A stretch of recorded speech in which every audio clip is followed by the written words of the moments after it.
about to go live. Celine in the house. I just got the alert. All right, so phones off, please, and then like the volume on the phone. I forget it like. Cool.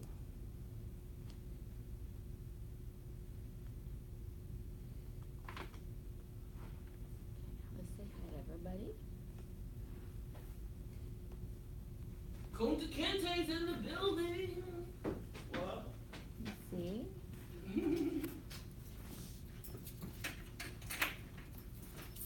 Okay. Share the broadcast. You live?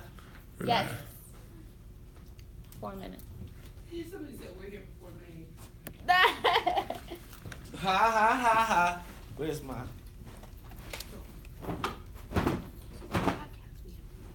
Rago? Man, I'm gonna go grab me a seat. Get ready pre-show. You know.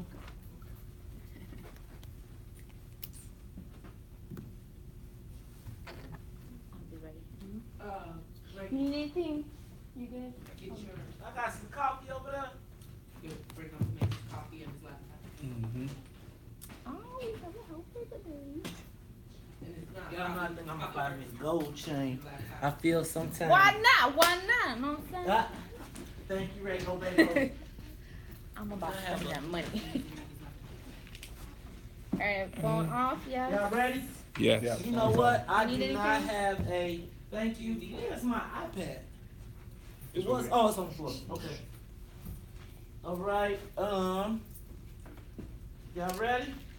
Let's get it in. I mean, we don't. I'm just gonna sit in the chair. I know we got a couple minutes, but you know, one of the things I don't mind is when having time. Slim, you want to grab a seat? We don't have to do like an intro. I was gonna do the strut walking. Oh, you want to have Celine sit down? You see, we got some of. I was doing a little research. I went back old days. I see that, And man. pull the mic. Can you- Let's go back to my. Got some old school. I used to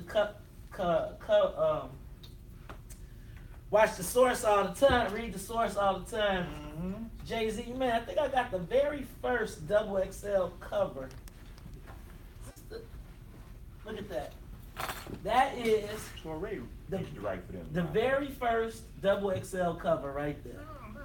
You know who introduced double XL to Chicago? Who that? You? Your man Maze Jackson, man. Way back in 1997. You know, he's talking about all this hip hop. They were talking about how Chicago became, how Sprite became the hip hop drink. Mm-hmm. You know, I don't want to brag, man. Luckily. I really, I'm gonna tell you, man, I think it came from right here in Chicago. I think it was the Chicago Sprite movement, the hip hop. We did the Sprite mixtape, Coca-Cola R&B compilation. You know, I was we got- thinking back to, I got hired as an account executive at a Take his small mic down. advertising Put it in front of his agency. And I mouth. remember I didn't really want to take the job. I didn't really want to take the job. Cause What had you been doing before that? actually, I was a promotions assistant at V103. And I had gotten a show called, Pull it down some more. I was a promotions assistant, so I was driving the van, Disregard that. right? And Right there. I'd That's finally good. gotten to a point where, you know, you like That's good. gotta drive the van, but you get to call in, and I didn't have to do too much. And I went out, I promised someone I would take the job interview, but Celine, you know, I always wanted to get paid off of hip hop. And I wound up working at V103, and that was not hip hop. But I got the job, and I just remember the guy saying, "Hey man, we got this rap group, Crisscross, and we've heard of this stuff called hip hop, and everybody's talking about it, but we don't know what to do." And I was like, I think I'm gonna quit the radio station and come take this job. And who knew? At the time, I just wanted to be I just wanted to make some more money. I never knew what an account executive, you know, when they tell you you're gonna be an account executive, who knew that we would create a program that would eventually culminate with us signing Common. We made Coca-Cola an incremental $60 million in incremental product sales, first major article ever written about urban marketing, front page, Ad Age, and they basically talked about the fact of how we had brought Sprite down to the streets, and man, it goes from there. I mean, it really demonstrated the commercial heft of hip hop. Yeah, you know what? It did. It was one of the first times. Like, look, it was a bunch of white Irish men from Chicago in suits, and I'm gonna tell you, I used to always joke that those would be the guys that when Dr. King was in Chicago marching, them was probably the guys throwing the rocks. But they cared about money, man. They cared about money, and they knew there was some money to be made off of hip hop. You know what, Salim? You know what, we chit chatting and talking, but it is time for us to go ahead and kick off this 8-week podcast series. Hey, so you know what? We might as well just get right on into it. Hey, I'm Maze Jackson. I'm Salim Muwakil. And man, you know what, Salim? What is this immortal? What do we say? This is Immortal Thought Techniques. It's the podcast, y'all. Immortal Thought Techniques. Man, I feel kind of intellectually sound. You know, I'm a product of the hip hop generation. Salim, what you think about our name, man? Well, it replicates the name of a hip hop artist. Replicates Yeah. what that means? I mean, it's the same name as a hip hop artist, and that might not be such a good idea. Dang, what you think they're gonna ride down on us saying, hey man, I thought the beef was up. It's somebody, wait a minute, Immortal Thought Techniques is somebody's name? Immortal Technique. There's a hip hop artist with that particular name coming out of New York. He's kind of a conscious hip hop artist. Oh, well, we really don't want to step on his toes. No, we don't want to have no he's a problems. bad man. We don't want no problems, man. So we gotta come up with a new name, man. You know, Salim, what? We gotta do something, man. I think something like intergenerational dialogue. Yeah, man. See, Perfect, man. intergenerational dialogues. Yeah. Man, that sounds so technical, but we gotta put a little swag to it. Gotta put a little swag Put a to C it. on dialogue. Dialogues. How about this? I'm gonna tell you what. I think the swag is in our names, right? You know what, Salim? You kind of cool, Maze brother, and man. Muwakil. Maze and Muwakil. Yes, sir. Maze and Muwakil. You know what? Let's do it. Maze and Muwakil. Intergenerational dialogues. Now, are we gonna use a Z or an S? Intergenerational dialogues. What do you think? What do you guys think? Here we got a little audience. Z or S, y'all? What you- Z. I'm with the Z. Z. Ask. Comment your. Yo, what about the babies? How they gonna find us if they spell it wrong? See, then the babies gonna be running around here talking about, then they gonna spell it wrong on the spelling test, cause you know what? They Well, know. we'll let y'all decide what it should be. You know what? Do we have a live audience? Do we have people on Facebook live as well Everybody as voting for YouTube Z. live? So if what y'all think? Dialogues S or Dialogues Z? You know what? We'll talk about that. Let's keep that going throughout the rest of the day. But man, Salim, Yes, sir. I am excited for us to do this. You know, I've been talking about this since the very first time that you came on the WVON morning show. It seemed as though we've had a connection. You know, a lot of times my elders kind of look down on the hip hop generation. They were all with that old hippity hoppity. This is gangster rap and all that. But for some reason, Salim, you've always seemed to be able to weave your way through it. Stay intellectual, because you know you are international philosopher, scholar, but you know, philosopher. But I was thinking, man, we got some similarities, and I thought it might be a great opportunity for us to maybe talk about the commonalities that we have between our generations as compared to the differences. We always talk about the intergenerational disconnect. Let's talk about let's talk about the intergenerational reconnect. But before we do that, can you please help people understand what the definition of intergenerational is? Interaction between differing generations. And you know, that's something that we, as the black community, definitely need. It's a vital need for us to keep replenishing our struggle with the wisdom from the past and the energy of the present. We got to get that connection together, and then we can really move a lot more effectively. Brother Salim, where did it go? I mean, you know, when I look at other cultures, when I look at other people, when I look at, it seems like there is a continuum, right? It seems as though the father does something, he does whatever he does in these other generations, leaves something behind for the kids. It seems like they don't fight between the generations, but in the black community, particularly in Chicago, there seems to be almost like a bloodlust between the elders. Shoot, now it's 3 different groups, because I see the elders, the middle-aged people like myself, and then you got the millennials pressing from who are our kids pressing. And it seems like nobody's connected. It doesn't seem like we're pulling each other up. It seems as though we're pushing each other down. Yeah, you know, we've always had a precarious kind of situation in our community in terms of our socialization process because of white supremacy. We've never really had the opportunity to develop the kind of self-sustaining culture that other immigrant groups have had because we've had to deal with the orthodoxies of white supremacy. You know, we had to deflect some of the degradation that goes along with white supremacy. Good Lord.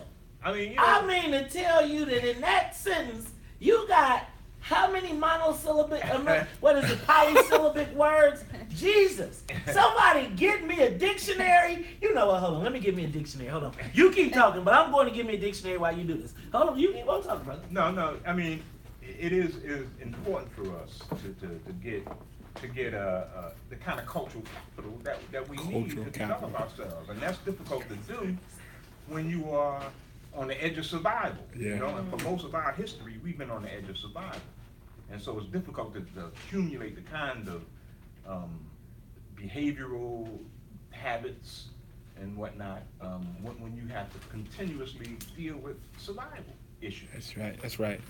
You know, and that's one of the Cultural problems that capital. we've had as a people. Always had that. And so others didn't have that problem because they had different histories that allowed them to develop that kind of cultural capital. We never had that. So, brother, beyond the fact that you have just broken my dictionary, Salim, before we even go further down that path, talk to me about Salim Muwakil. Who is Salim Muwakil? And brother, how did you get so smart? I'm a young brother from Harlem, New York, you know, who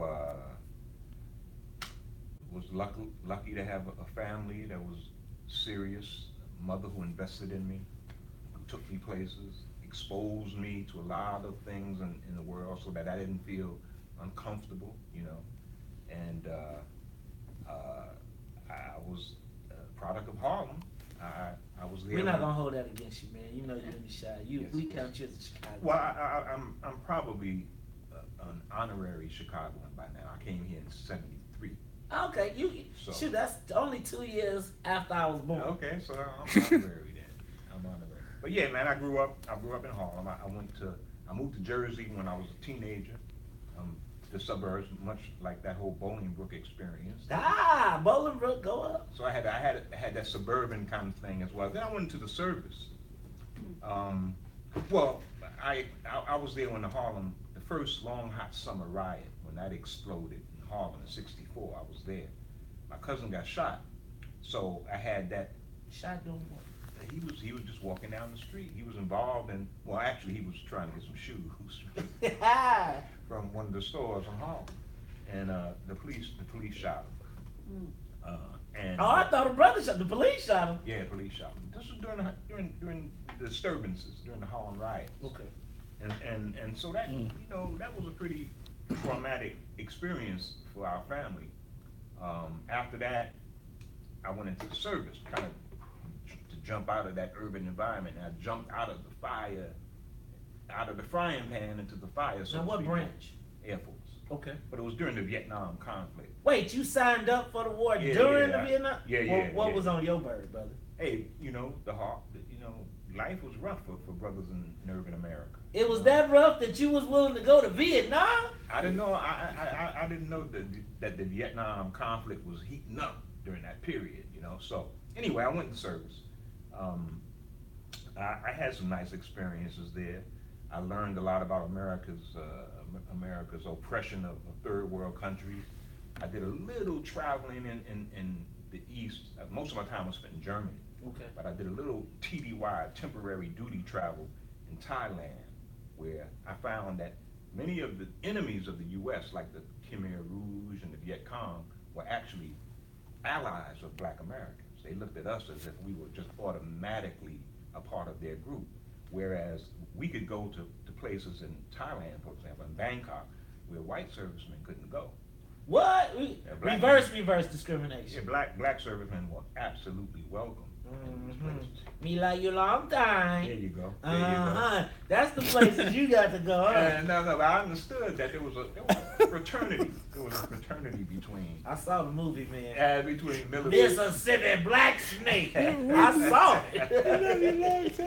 Me like you long time. There was some of that too, quite frankly. Yeah. But most of it was, the militants, man. They dug Black Americans, and it hit me to how our struggle was recognized internationally as something that had its own integrity, and it gave me a sense of how Black people in this country had to be more serious about our struggle. And a lot of people in the service, I think I met the most militant brothers I've ever met in the armed forces during that period. Now, why? I think a lot of them were disenchanted. They came in contact with many for the first time. They came in contact with white people, and they realized that all the myths about white superiority were absolutely myths. And so that was an awakening for a lot of people. And then it was, just the camaraderie of people, brothers from different parts of the country coming together and realizing how much in common we had and how similar our situations were. And that formed a fraternity that you didn't find in society in general. And so it was a spawning ground for a whole lot of militants. So would you say that your time in the service was a good thing or a bad thing? Well, it was a good thing. I got shot in the service as well. Shot? Yeah, my last year, 68, the same year that King and Kennedy got shot, I got shot. A white guy in Georgia. I kind of provoked it because of my irrational militance. But I got shot nonetheless. He shot you? He shot Where me did he shoot you? in my abdomen. I came close to. Really? Yeah, What it was pretty Hey, close. man. 38 in the abdomen, man. Let me I ask. almost didn't make it. What you was doing, man? I was wrong. Was you I tiptoeing around? wasn't quite wrong. I wasn't really wrong, but Okay. I was a little bit too irascible. Okay. know. See, man, look, man. Irascible. Now look, man. I know we gonna have levels to this, so you got to go slow with the big words. Slow with the big words. So Celine, you went to the service, you get out of the service, and then what happened? Well, I got shot and Honorably discharged? I got honorably discharged. I did a lot of reading. I became much more militant during my rehabilitation period. What books? Man, name every single book you can imagine. What was the most influential book on you during Well, Blues People was one that I really remember by Leroy Jones. Very, very important. I read Malcolm's book. I read. It's just there's so many that I can receive. And then I did a lot of reading on philosophy as well. You know, I was into a lot of these French philosophers, Jean-Paul Sartre and Kate Moore and those cats. You know, we were into that a little bit of that. Ooh, we need. So, but when I got out of the service, you know, even before I went home, I went to the Black Panther Party office and joined the Panther Party right from the airport. You know, I sent my suitcase and whatnot to my home, and instead of going home, I went to the Panther headquarters in Jersey City, and I signed up, became a Black Panther right then. Dang. Yeah. So. Did you know Asada? I did know Asada, yes. See, man, this but I met her when she was Joanne Chesimard. I met her in New York at CCNY, which is City College in New York. She was a part of a group there. I met her when she was there. I mean, the story of Joanne Chesimard is really an ironic one, man, because later I started working for the AP, Associated Press, after I started going to school, and they were, the journalism fraternity, they were looking for black people to hire, because the Kerner Commission's report really condemned American journalism as being basically an apartheid affair. And so they were looking for black journalists to hire. And I was in Rutgers University. Now, when was this? This was in '71. So, so you are crediting your opportunity to write on the Kerner Commission and kind of the affirmative action? The riots, man. All of the long hot summer riots. Mhm. The Kerner Commission came out of that, Okay. especially in Newark in Okay. '67, and they concluded that one of the reasons for that was this apartheid system that we had. So there was, okay, so see, that goes to the special consideration thing, right? Like, there was special, I'm gonna let that be, but I'm gonna tell you the special consideration. So we had that, was it affirmative action basically? Yes, it was. All right, so Salim, so you joined the Black Panther Party. How do you go from the Black Panther Party, working for the AP, to being Salim Muwaki? Well, now, the point I was making is I was working at the AP, and I got this call from my editor to go cover a story on the Turnpike where these people were shot. One of them was Assata Shakur. Dang, you covered? And I covered the story of Joanne, who I knew as Joanne Chesimard when I was a Panther. I had left the Panthers by then, but I had become a member of the Nation of Islam. So wait, you jumped from, so talk to me about that. You jumped from the Panthers to the Nation of Islam. Did you have to, so you flipped? Well, If you in Chicago, we call that flipping. No, not really. Okay. No, man, it was, I spent a lot of time with the Panthers. I began to see a lot of stuff, man. It seemed like the Panthers were mostly catharsis. They wanted to get out anger. We didn't have a serious way of raising funds. We had educational programs, medical programs, but we depended on volunteers, and that's not sustainable. The only way that you can sustain that is really extortion. And that's basically what we were doing. We were going to business owners and saying, look, we have this very beneficial program and we want you to donate. If you don't donate, perhaps your store may not be here in the morning, that kind of stuff. And that's not a sustainable fundraising method, right? See, I was just, you know what? See, this is why we have to have conversations, because I was suggesting a program just like that for the corner store in my neighborhood. And you saying that's not sustainable. Well, I mean, if you have another intention behind that threat, that it may be sustainable. But we didn't really have any alternative form of fundraising. Except the government, we applied for funds, that kind of thing. So I began to see how unsustainable it was. And the Nation, meanwhile, was operating an organization right, in close proximity to where we were. And they weren't noisy, they were very deliberate about what they were doing, but they were very serious and very effective. And I began to look at them a lot more seriously when we were protesting the schools about removing us from the curriculum, or at least involving us in the curriculum, putting black people on the stage of civilization. The Nation of Islam didn't care that much about it because they had their own schools and their own curriculum. And that began to make more sense to me after a while. So you leave the Panthers, join the Nation. How do you get to Chicago? I was working at the AP doing stories for Muhammad Speaks and the AP. I would do it. After I did the Joanne Chesimard piece of Assata Shakur, I wrote a story that described how forensic evidence did not implicate her.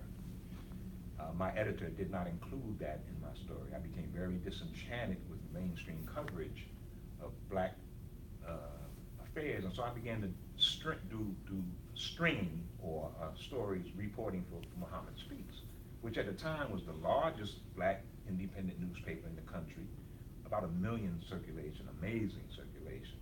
And I started doing articles from Newark and New York for Muhammad Speaks as a stringer. And then one day, I got a call on my phone from a sister On named. your cell phone? No, it wasn't a cell phone. What you I had was to at bring? home. I was at home, and I got a call from someone, sister named Valora Najib, who was very famous in the Nation of Islam because she was the messenger's secretary, Okay. Elijah Muhammad's secretary. And I got that call, and my heart started beating. She said, "Could you hold for a minute, brother, my brother?" I said, "Yes, ma'am." And I picked up the book. I kept listening, and brother came on and said, "Brother, heard you wanna help us build a nation." And I recognized immediately that was the voice of the Honorable Elijah Muhammad. And, we're waiting for you in Chicago, he said, essentially. And that was it. I was on my way out of the door, almost before I hung up. And so that's how I came to Chicago. Wow. Man, brother, you know what? We done have, how Yeah. much history? See, Celine. See, this could. Damn. So now, you're in Chicago. This is what year? This is 73. Okay, so that's 2 years after I was born. Talk to me about the environment in Chicago, the climate at that time. In Chicago, I was coming into Chicago as a member of the nation, and so I was doing a lot of reporting on political developments. This was during the period when, right after there was still a lot of controversy about the Fred Hampton killing. Okay. That happened what year? That was 69. Okay. Hanrahan, I think, had lost his race by then. I think there had been a very contested election. Bernard Carey was elected, a Republican for the first time as state's attorney. So I was there when all of that ferment was going on. And really the independent movement, the independent black political movement was really developing during that time. Now, I say you can't be black and independent in this town, man. Now, I grew up, Celine, and you really there was no such thing as independence since I've known politics in Chicago, right? It's either you're a Democrat or you get rolled. And you roll with the party or you get rolled. Celine, when did black people lose their independence in Chicago from your perspective? If you'd say they did. After listening to your Politics 101, brother, that's what informed me on how we lost it. Whoa, wow. Wait a minute. You saying are you referring to Poli-Sci 101? Yes. Hey, check this out. You can get Poli-Sci 101 on YouTube and on Facebook. Go back, look it up, Poli-Sci 101. It was 4 episodes. We talked about the dismantling of black power in the city of Chicago in the state of Illinois. I take that as an honor. I take that as an honor coming from someone who got a call from the minister, covered Asada Shakur when she was Joanne Chesimard. But before he even covered her, he knew her. Because they was, you know what? See? Now, I could talk about, And I met her, the same time I met her, I was with Gil Scott-Heron, by the way. See, just another tidbit. Look, it's like making my own look. By the way, hey y'all, let me tell y'all something. So for those of you that are watching, live on Facebook or YouTube, I knew something like this was gonna happen. I said the only thing I got to compete with Celine is my 17 platinum records from Rockefeller Records, signed by Jay-Z. It says my name right there. That's the only thing I got to compete with Celine Muwakil. But I'm gonna take That's the worthy 17 competition, platinum. my brother. Worthy competition indeed. So, man, Celine. So that's pretty awesome, man. I don't have as quite of an as exciting story. I would tell you, Celine, that I was born in Chicago, 62nd and Rhodes. 514 East 62nd Street, actually, is where I live. Born in the house? No, I was born in Woodlawn Hospital, which okay. no longer exists. I lived at 514 East 62nd Street. My mom was a precinct captain for Cecil Partee until we moved to Bolingbrook in 1978. Okay. My mother hated politics. I loved it, even from a kid. We moved to Bolingbrook, Saline. Why do you think you left? You know, initially it was, you know, I've always been fascinated with power. Mm.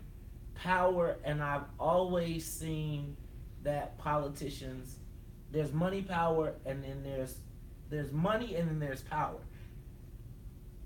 And the woman that we knew, Ethel Skiles Alexander, who was actually a founder of the Black Caucus, was who we lived with. And I saw how people moved when she came around, and she didn't have to pull out no money. And she might pull out a gun, but she had to pull out no money. And I said, it's something about that. And I remember looking at her campaign posters and making up campaign commercials at like 6 years old.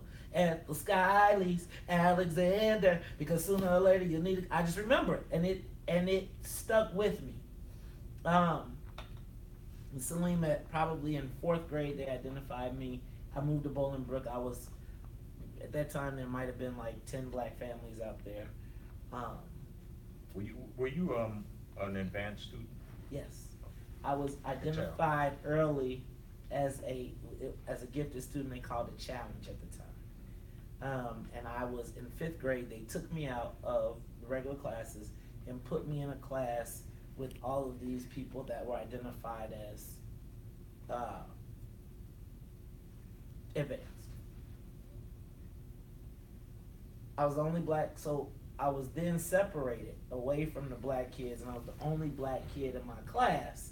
So, and then in 5th grade, you know, that's the year you start switching classes. Mm-hmm. Well, we never switched class, like, you know, depending on your reading group, but because we were the gifted students, we all moved classrooms, but we never mixed up the people. Mm-hmm. So I was the only black kid in my class, and so all day the white kids would be like, "You the only black kid in this mug," and then I would get on. Would they be making that clear? Sometimes. I mean, you know, it's like there's those moments when you know that you're different, and they make sure you know you're different.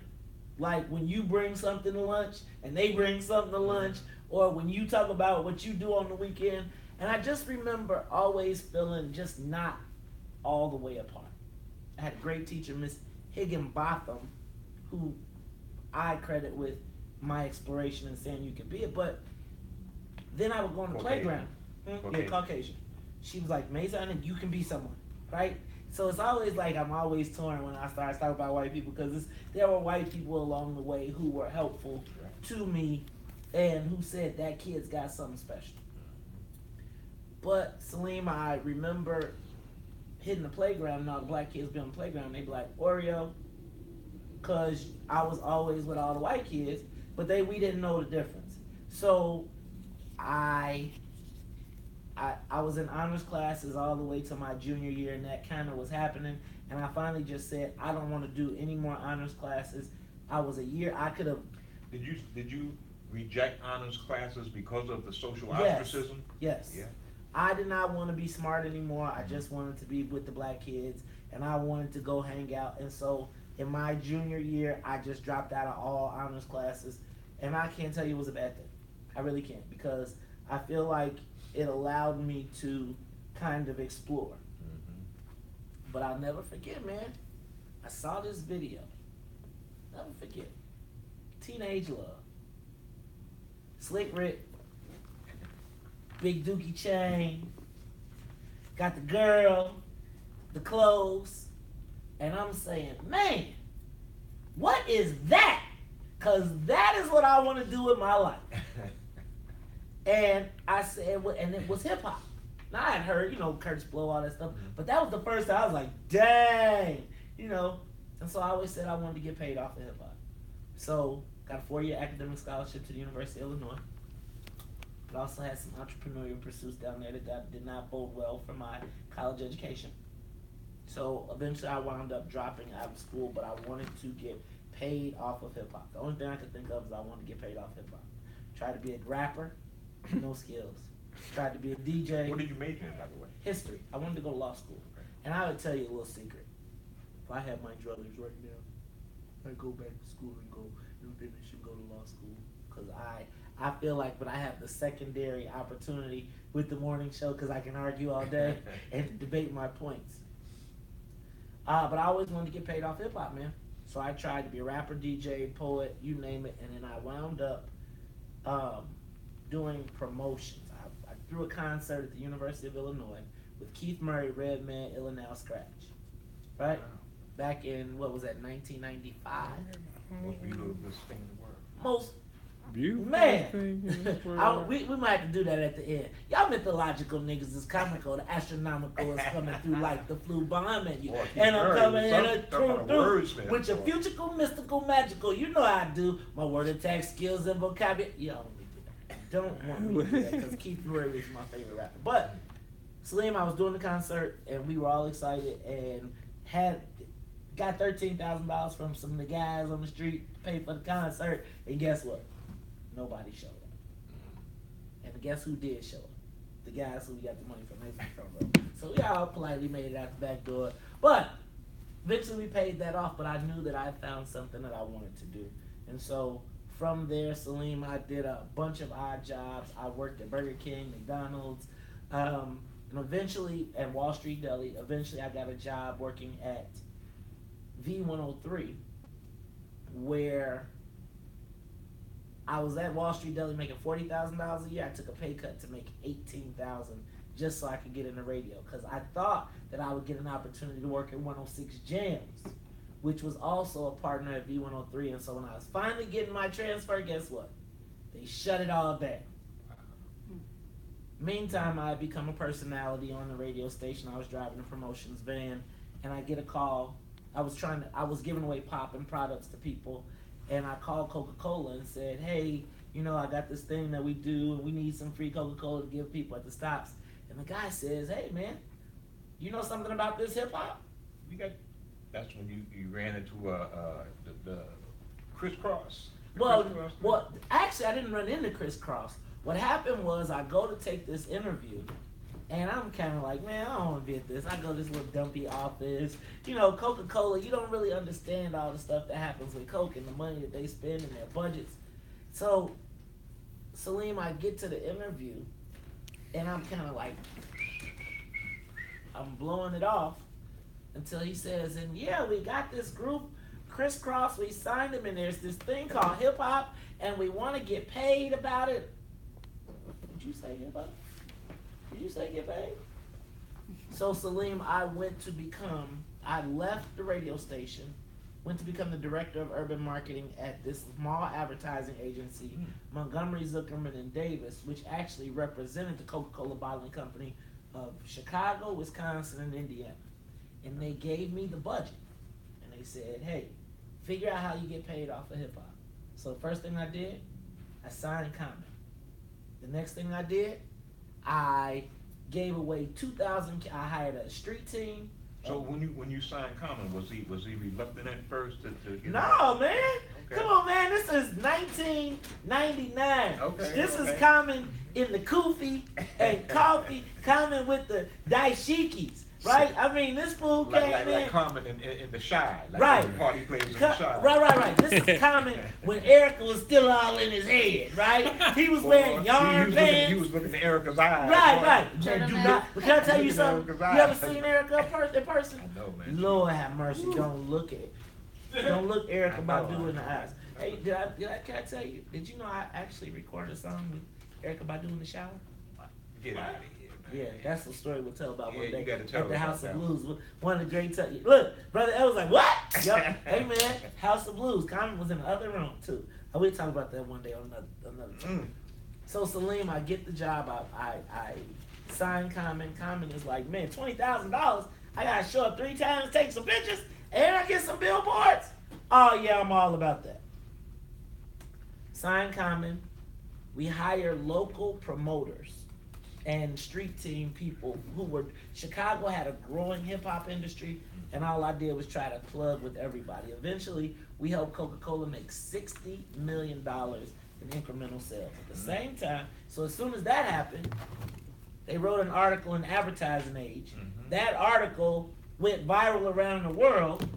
Well, there was no viral at that time, but it went all around the world in the mail. And then McDonald's calls me up and they ask me, "What could I do the same thing for them?" They bring me up, they sign me for $1 million deal. This is all before I'm 30. And guess what, Celine? $1 million deal, bro. And I jagged it off in 9 months. Wow. But I had a good time. But you learned a lot. I learned a You lot. I learned a good lot. lesson. A lot of great lessons. Great lessons. Wish I could learn those lessons again. I remember one story, we went down to Miami, man, and we balling out, and Floyd Mayweather came to the crib like, "Damn, y'all balling," right? Now this was when he was Pretty Boy. This was before he was Money Mayweather. Okay. But anyway, Salim, basically, I told you I had some entrepreneurial pursuits in college that really, I always wanted to be an elected official, but I didn't after my entrepreneurship. Did you automatically gravitate toward entrepreneurship? Yes. You know what, Salim, it's like I got this thing, I tell people all the time, it's a joke now, when I say, "Don't tell me what to do." I got that for real though. I don't like people to tell me what to do. And so instead of being told what to do, I just said, I'm going to create my own lane. And I'll be honest with you, the only time I've ever had to work for anyone in my adult life after 1999 is because I wanted to learn something new, right? So I have done that. I've done political stuff, worked with Jay-Z, Rockefeller, 17 platinum records, but my first love was politics. So Alderman Walter Burnett, who is still one of my best friends in the world today, he had some challenges in his life. Actually went to jail, got a pardon, came back, changed his life, and became an alderman. And I thought, like, man, if he could do it, I could do it. So I used to follow him around, and he would never meet with me. But then he had a rap record. Think about it. See, everybody want to be a rapper. Now, Alderman had a rap record. He had a rap record. And it's called Change Man. He was from Cabrini Green. Yes. Rap record and video too, right? Gas Street Cred. He found out I was repping Rockefeller and said he wanted the best promoter. And I said, "You want the best promoter, and I'm trying to be an elected official." He said, he looked at me and said, "You want to be an elected official?" I looked at him and said, "You want to be a rapper?" Right? And it wound up that we wound up becoming not best friends, but very close to best friends. He said, "Maze, the same thing we do in politics is the same stuff you do in hip hop." I was like, "But y'all do it lame." He said, "That's exactly why I want you to come with me." And so he asked me to run his wife's campaign against Danny Davis for State Central Committee woman. I used a whole plethora of hip hop, Chicago hip hop, workers, rappers, everything. We used street teams. We won that election. He then asked me to run his campaign. I used the same techniques. We won with the highest plurality in the city of Chicago. Sat down. That's interesting, man. Yeah, and so how it's transferable, you know, those skills, man. It's those skills. But I always try to tell the young people, man, that's why, I will always volunteer, and I will always, I don't think you can. There's no substitute for hard work. And I think the other thing that we don't do is take advantage of internships and opportunities to learn. I like to tell people, you don't become the best from 9 to 5. You become the best from 5 to 9. I pay for that. Somebody's paying for 9 to 5. But that 5 to 9, you take everything you learn and put yourself together. And so, Salim, I'm going to just tell you, after meeting up with Alderman Burnett, winning that election, I tried to run for alderman, didn't work out. But I learned a lot about the machine. Left that.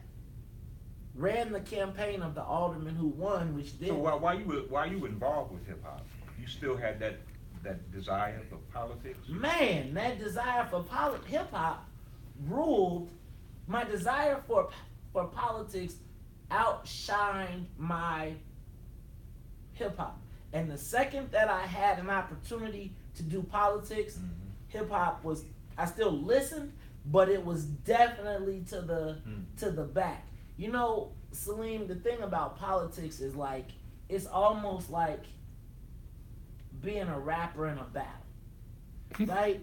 Where you gotta test your metal, test your skills, but it's also endurance, right? And so what I love about that is I feel like I could take on anybody. And I came to politics in Illinois, in Chicago with the hip hop swag, right? So we came at it like, hey man, you gotta think when I got in politics, that's when Jay-Z and Rockefeller, Rough Riders, right? And everybody was in competitive mode and they was all sharpening Were their you sword. inspired by that? Yes. I was beyond inspired by it, and I felt like the Jay-Z at that time of the political game, because these people, I was like, you scrubs don't know nothing about talking That's to a hell people. of a story, man. A lot of when people talk about hip hop and how it has influenced Black America, that's something that they don't often talk about. Well, how it has ancillary Man, inspiration, see, Celine, that's the thing. Hip hop, I feel like, for all the negativity that people talk about hip hop, I believe that hip hop, particularly in the 90s, spurred entrepreneurialism, and I feel like it created more millionaires, probably the most amount of millionaires since the Harlem Renaissance, right? You think about the 90s and the boom, you think about Puffy and these guys doing multi-million-dollar videos. Think about the first time black guys weren't getting got by the hitmen, where the white Jewish guys weren't taking their money. Mm-hmm. They was coming to the table like, yo, cut me in. Like what Jay-Z say, I'm gonna do you for like you did the Cold Crush. I can't think of it right now because I'm on my coffee. But it was that spirit of, yo, we ain't working for nobody. Mm. And you got what I want, I'm coming to get it. You better be able to hold on to it. And I felt like I brought that to politics. And there was, like in the Young Democrats during that time, it was like this thing where everybody got along. And it wasn't no back, like there weren't really elections. Like how we are now, there's not elections, it's just grantings. And I was like, no, we ain't got it. They would be like, well, we can't talk about that guy because, it's his turn. His turn? Man, he got to earn his turn, and we brought a hip hop mentality to the game, to the political game. Yeah, that's an interesting nuance. Man. A lot of people aren't hip to that. Also hip hop. A lot of people are not hip to the fact that hip hop triggered the development of bookstores, man, in the early '90s, late '80s, early '90s. Just KRS-One alone. Man. You must learn. That alone triggered the development of bookstores. There's a bookstore right now in Hyde Park. Now it's it used to be Freedom Found bookstore, but it's I forgot the name of it now, but it's doing well. But it was created because of KRS-One's jam. Celine, we got a little bit off, but like I said, can I talk to y'all for a minute? Because can we just say this for now, right now? This is going to be, if you come and trying to get the morning show, you ain't getting it. That ain't it. If you trying to get the Saturday show, you're not getting it. This is stream of consciousness between two brothers, one older, one elder, one middle-aged, trying to pretend like he young, having some conversations, right? So many times when I see my elders, the hair on my neck bristles. I get ready for a fight. I'm ready for the battle. But if we're going to move forward, right, we can't denigrate each other, right? I cannot take your piece of culture for granted, and you can't take mine for granted. What I think we've got here, though, is two brothers that have found some synergy. You know what? Your knowledge of hip hop, just your small references that you have to be part of the culture to understand, made me what made me want to do this podcast, man. So Celine. Yes, sir. Man, it's a lot going on in the world today. You know what? But we only got a few minutes left. Let's talk about the role of hip hop right now. Well, let's go back. The hip hop from the '90s to now. What's happening? Woo! That's a hell of a question, Maze. I was just talking to Brother Edward about on the Breakfast Club. They had this cat Takeshi 69. Takeshi, I'm not sure if that's how you pronounce it, but he's the biggest thing in New York now. He's a Latino rapper, and he's the biggest thing in New York. But it's such a, you know, he's generated such controversy that, you know, they're talking about, you know, gang fights, gang wars that, you know, that he's provoking, and you know, between Bloods and Crips. And whenever that kind of stuff happens, it's amazing how these young guys always appeal to this octogenarian, Minister Louis Farrakhan, to squash the beef. And hip hop of today, they're turning to Minister Farrakhan. Hip hop of the past, when they had the East-West Coast beef that killed Biggie and Tupac, they tried to mediate that through Minister Farrakhan. At the same time, it's just an incredible phenomenon that these young guys on the edge of rebellion, on the edge of the kind of raucous energy that hip hop represents, turn to somebody like Louis Farrakhan to help squash the beef. It's an amazing thing. Think about that, man. You know what? I don't know any black man that commands the respect of Minister Farrakhan. It is amazing. It is amazing when you think about all the people, places, and things that he has taken on. That, man, bro, he be saying things, I'd be like, excuse me, I want to keep, like, I don't want my Facebook account cut off, or none of that. But the minister says it. You know, Salim, but I think about when we talked about this a little bit earlier. And you called him an octogenarian. Is that the word? Did I say it right? Hey, I got that right. Octogenarian.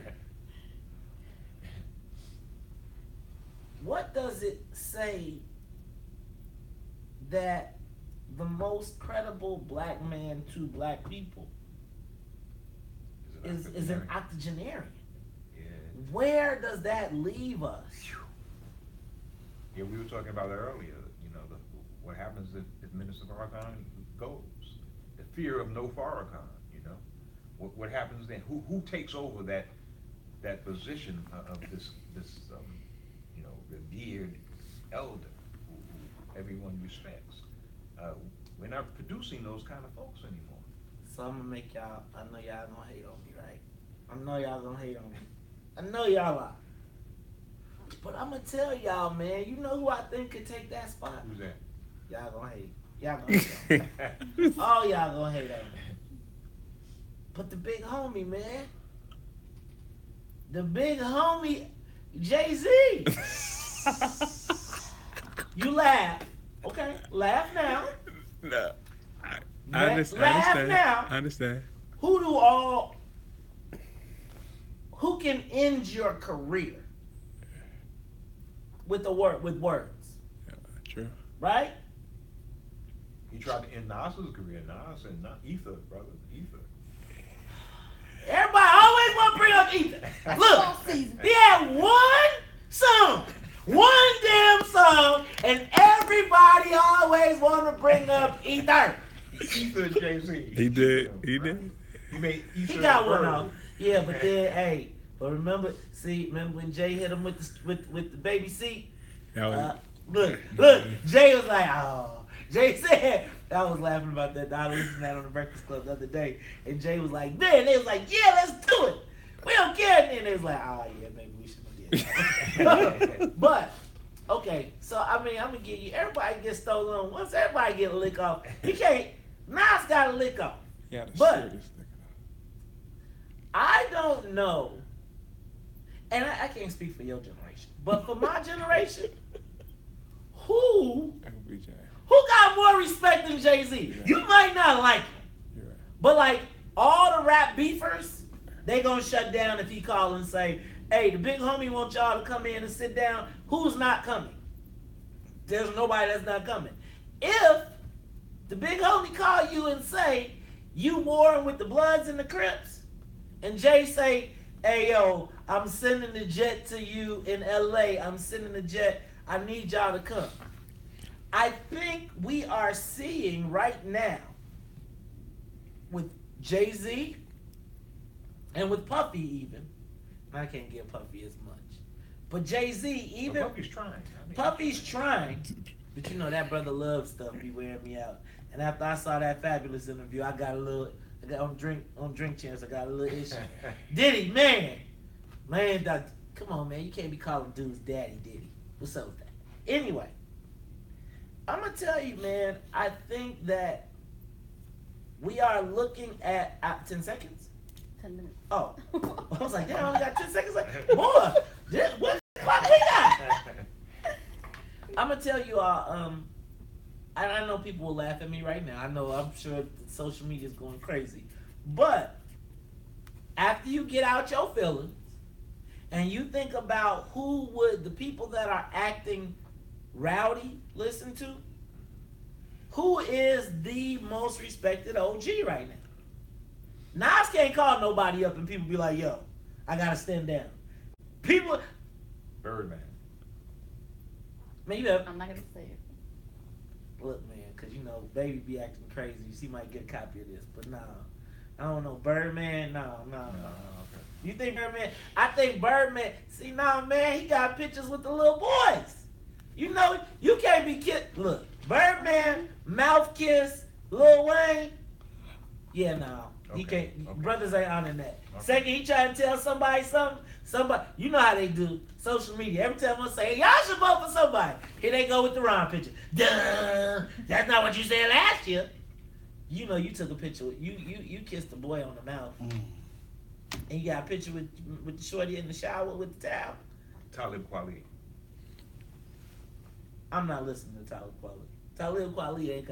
Hey man, I'll be like, you get hot just to get by. But if he said, hey Maze, I make more money than Talib Kweli. Okay. No, you may be right. Oh no, I'm just saying, y'all. Think about it. Who he right? Jay ain't touring. Right? He ain't. Warren Buffett calls Jay. Beyonce. LeBron James calls. Look, Jay say, hey LeBron, we finna change the economy. Me, LeBron, he can call up. They can change the economy, y'all. Like if Jay said right now. Remember when he killed the jerseys? Man, remember he said I don't wear jerseys no more. I wear button-ups. I had a closet full of $1,000 jerseys that immediately went to no value. He messed up Cristal too. Man, he killed Cristal, right? He messing up Hennessy. Think about this though. I think it's pretty awesome to see the shiny suit drug dealer guys from the 90s transform their wealth. It seems to me that rap may be the only way that black folks can move their money. I don't want to say rap is criminal, but we're the only people who have not been able to transfer our criminally ill-gotten gains. Parlay the underground to the overground. Yes. And I feel like Jay-Z, Nas, all of these guys that propagated that lifestyle back then, that are now saying, this is how you buy the block. I'm trying to give you $1 million worth of game for $9.99. Learn from what I did. Maze, don't go buy another car. Type deal. Buy a house, buy the block.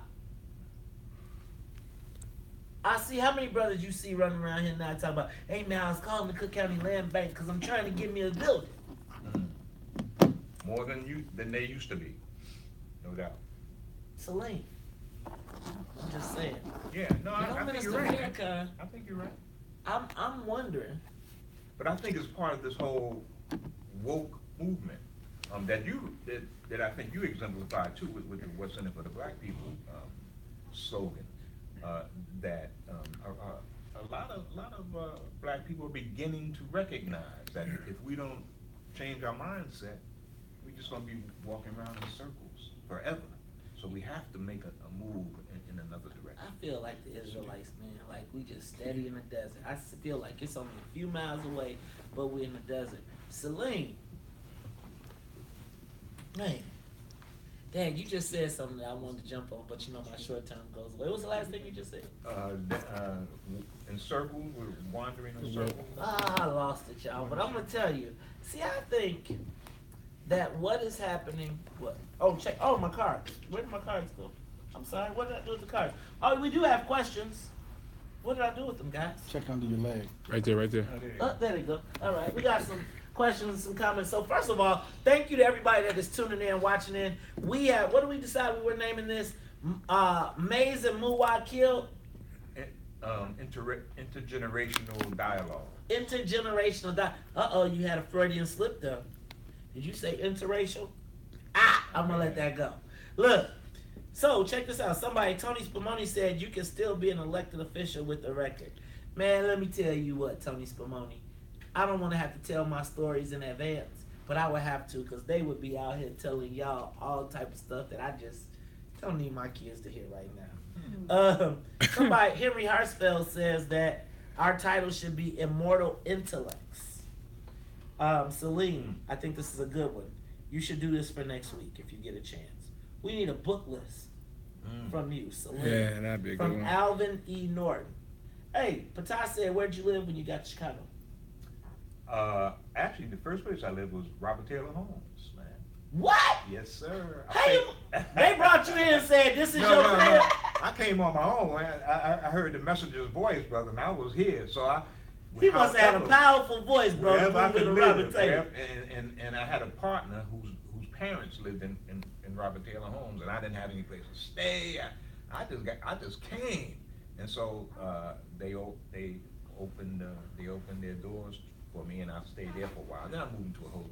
After I got involved with the nation, they provided me with the money I needed for a hotel and all of that.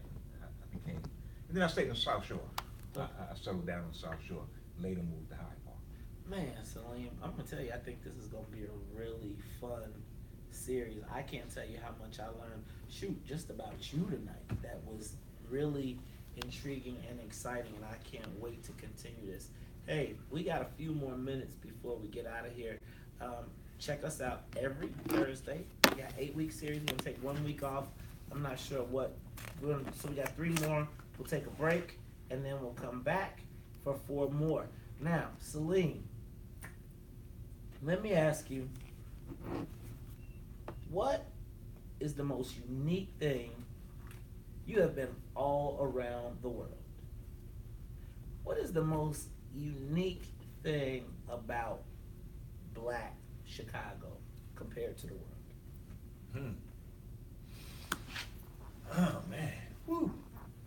Black Americans in general are a unique invention. I mean, we are what I call ethnogenesis. We were created here in this country, and we are an extremely unique people.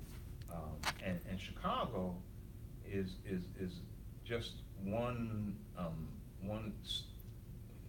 element of that unique quality. Before I lived in Chicago, we looked at people in Chicago as kind of the exemplar of Black Americans. All the way from the Red Summers of 1919, when Black Chicagoans fought back against racist oppression and racist violence. Chicago had a powerful rep as a city of Black people who didn't take, they didn't take no stuff. They were ready to get down when it came to that. And Chicagoans kind of have exemplified that over the years.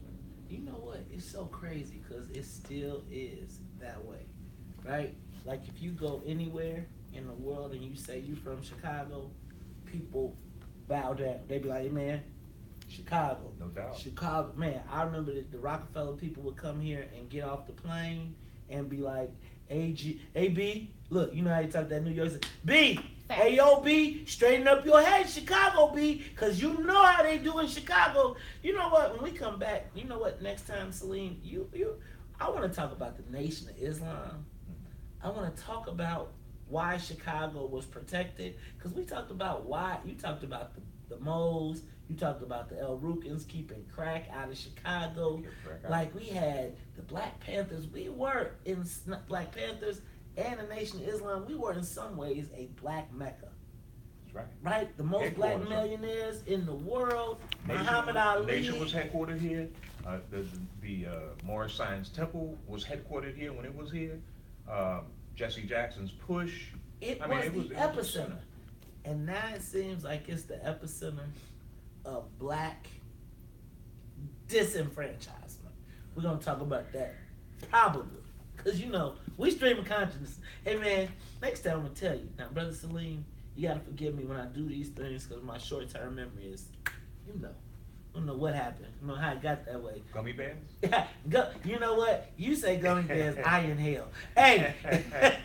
Well, you know what? We're going to leave it right there. This is Maze and Muwakil. What did we say it was? Intergenerational dialogues. Did we decide if it was an E or a Z? I don't know. We'll figure it out next time. Ladies and gentlemen, I'm your man, Maze Jackson. Salim Muwakil here. And we'll talk to you next week. Peace. Yeah. That was awesome.